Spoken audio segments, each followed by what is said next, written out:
अर्ज भरायला आला होता तुम्ही, आज अर्ज काय अपक्ष भरला आहे काय पक्षाकडनं भरला आहे? अर्ज मी पक्षाकडून भरला आहे.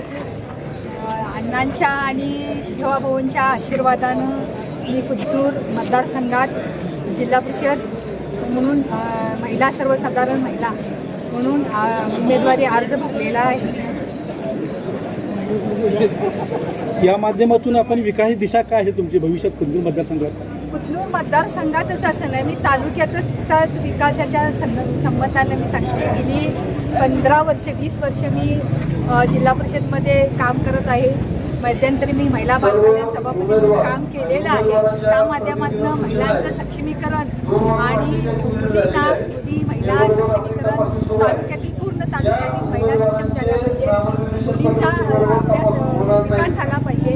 या माध्यमातून मी इलेक्शन आता गेली 20 वर्ष लढवत आहे आणि मी तशी कार्यही केलेलं आहे. महिलांसाठी सभापती असताना सायकलच्या शिवसंवर्धन असतील, MSCITच्या मुलीला अनुदान असेल, अशा पद्धतीने अनेक कार्य केलेलं आहे.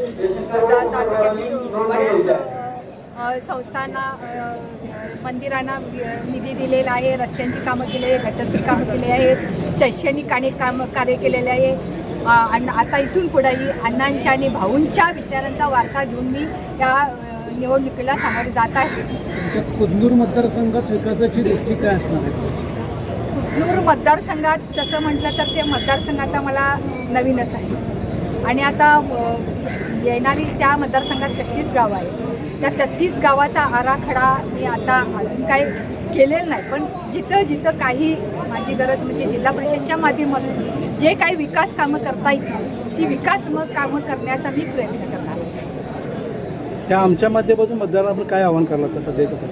तुमच्या माध्यमातून मी असं सांगेन की बाबा ज्या आत्तापर्यंत मी केलेल्या कामाच्या ह्याच्यावर आणि भाऊ आता कमळ या चिन्ह देऊन मी लढवत आहे. देशात कमळ आहे, राज्यात कमळ आहे, आता याच्यात महाराष्ट्रात कमळ आहे, मनपात पण कमळ झालं, आता जिल्हा परिषदमध्ये मी कमळ फुलवावं आणि याच्या माध्यमातून आपल्या तालुक्याचा आपल्या मतदारसंघाचा विकास करण्यासाठी मी उतरले आहे. तर तुम्ही सर्वांनी मला साथ द्यावी आणि प्रचंड मताने बहुमताने विजय करावं हे मी तुम्हाला आव्हान करतो.